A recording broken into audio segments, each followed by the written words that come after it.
Assalamualaikum warahmatullahi wabarakatuh. Saya Widya Uri Danuria dari PGMI Unit 1 semester 3. Saya ingin memenuhi tugas dari mata kuliah IPA dasar.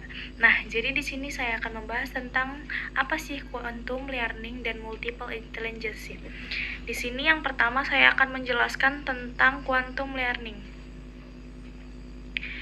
Quantum learning belajar siswa. Menurut Porter dan Himaki, quantum learning adalah seperlengkap metode dan filsafat belajar yang terbukti efektif di sekolah dan bisnis untuk semua tipe orang dan segala usia. Quantum learning pertama kali digunakan di camping dan di camping ini mengabukakan rasa percaya diri, keterampilan belajar dan keterampilan berkomunikasi dalam lingkungan yang menyenangkan. Quantum learning ini didefinisikan sebagai interaksi yang mengubah energi menjadi cahaya. Semua kehidupan adalah energi. Rumus yang terkenal dalam fisika kuantum adalah massa kali kecepatan cahaya kuadrat sama dengan energi, atau sudah biasa dikenal dengan MI2. Tubuh kita secara materi diibaratkan sebagai materi. Sebagai pelajar, tujuan kita adalah meraih sebanyak mungkin cahaya, interaksi, hubungan, dan inspirasi agar menghasilkan energi cahaya.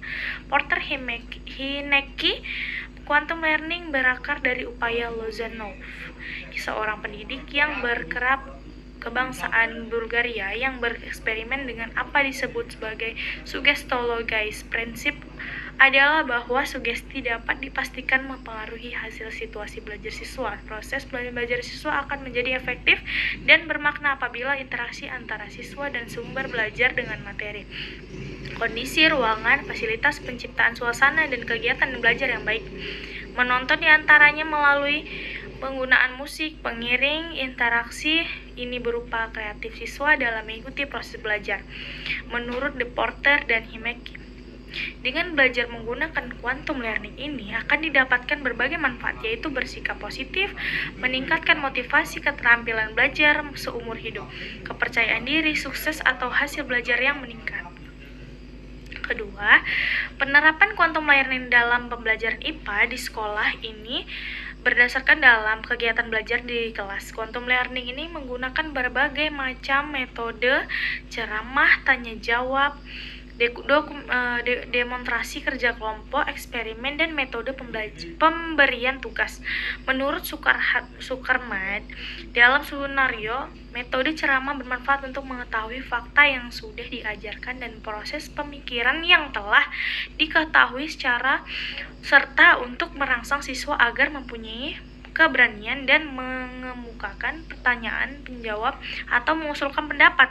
Nah, metode demonstrasi membantu siswa dalam memahami proses kerja suatu alat atau pembuatan sesuatu, membuat pelajaran menjadi lebih jelas dan lebih konkret, serta menghindari verbalisme, merangsang siswa untuk lebih efektif mengamati dan dapat mencobanya sendiri.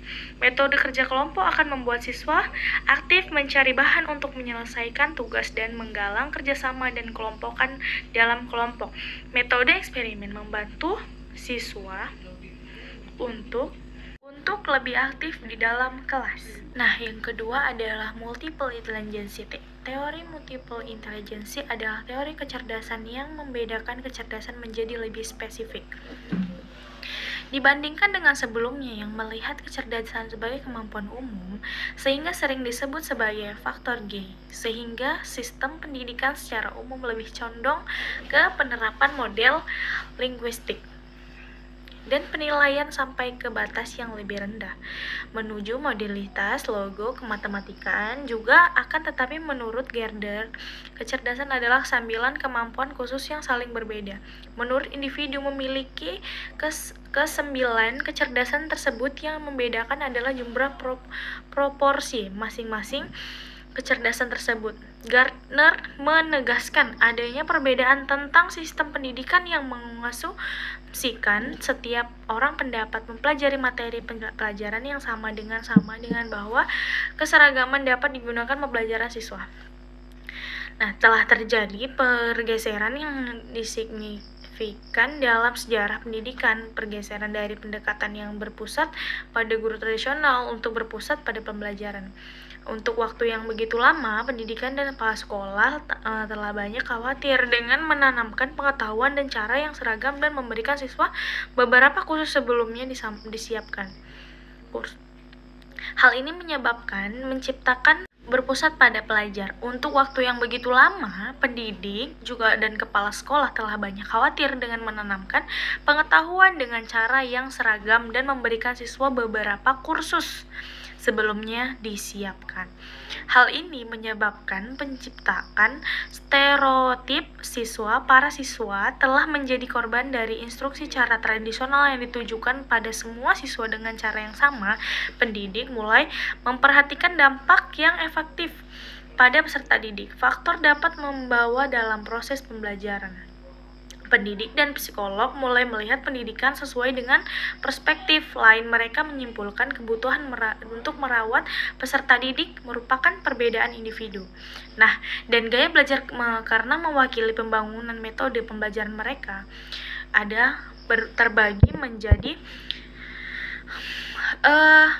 terbagi menjadi 8 kecerdasan. Nah, yang pertama adalah kecerdasan verbal linguistik.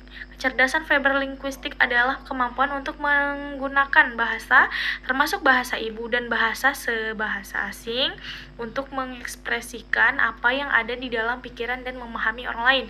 Menggunakan kata merupakan cara utama untuk berpikir dan menyelesaikan masalah bagi orang yang memiliki kecerdasan ini. Nah, yang kedua, yang kecerdasan linguistik disebut juga kecerdasan verbal karena mencakup kemampuan untuk mengekspresikan diri secara lisan dan tertulis serta kemampuan untuk menguasai bahasa asing. Mereka menggunakan kata untuk membujuk, mengajak, membantah, menghibur, atau membelajarkan. Yang kedua, kecerdasan logistik matematik. Matematik adalah kemampuan yang berkenaan dengan rangkaian alasan mengenai pola-pola dan aturan. Kecerdasan ini menunjukkan pada kemampuan untuk mengeksplorasi pola-pola, kategori-kategori dan hubungan dengan memanipulasi objek atau simbol untuk melakukan percobaan dengan cara yang terkontrol dan teratur.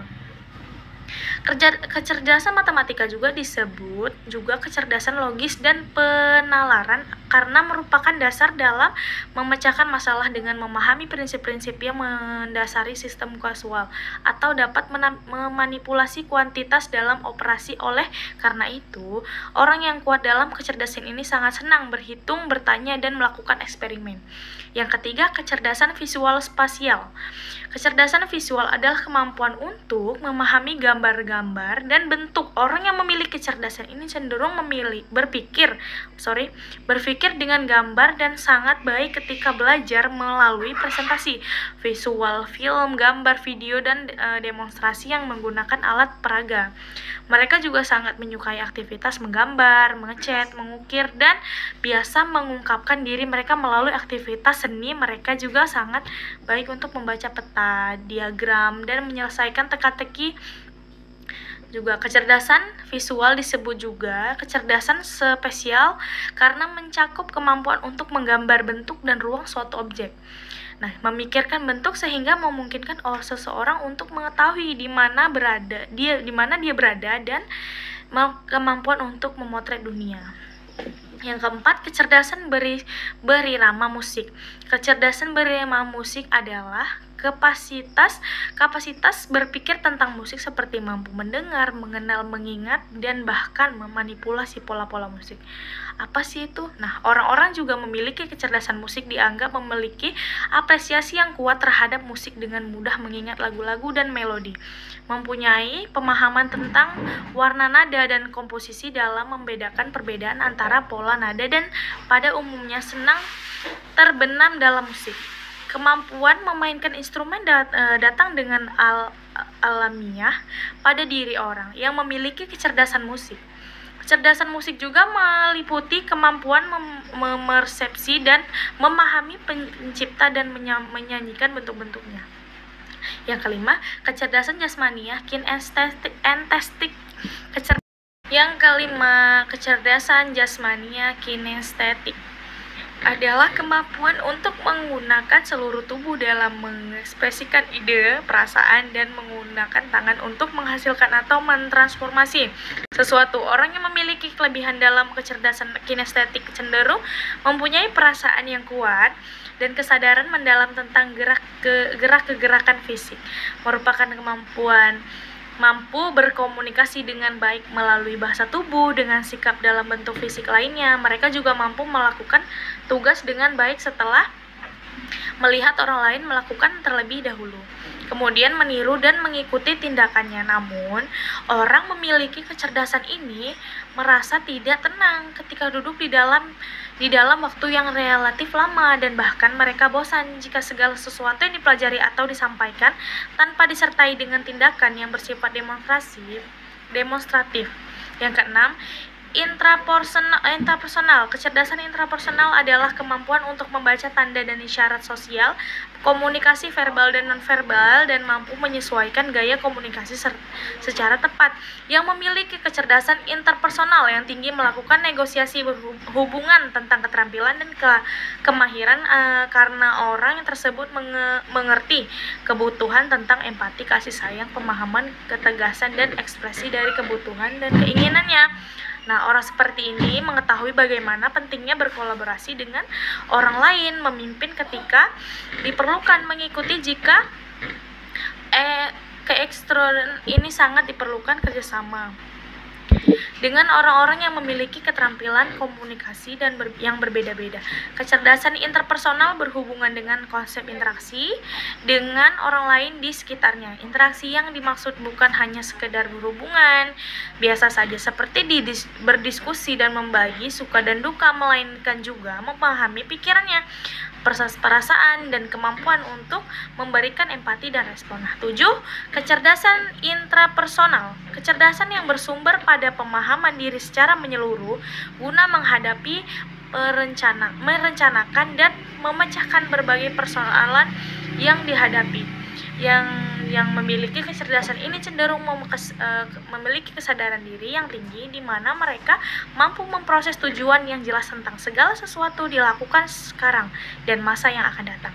8. Kecerdasan naturalistik. Nah, kecerdasan naturalistik adalah kemampuan dalam mengenal dan mengklasifikasikan berbagai spesies termasuk flora dan fauna dalam suatu lingkungan. Orang yang memiliki kecerdasan naturalistik yang kuat mempunyai ketertarikan pada dunia luar atau dunia binatang. Ketertarikan ini mulai muncul sejak dini. Mereka menyukai subjek, cerita-cerita, dan pertunjukan yang berhubungan dengan binatang dan fenomena alam. Nah, sekian dari penjelasan saya tentang quantum learning dan multi intelijensi. Sekian dari saya, semoga bermanfaat untuk kalian semua. Assalamualaikum warahmatullahi wabarakatuh.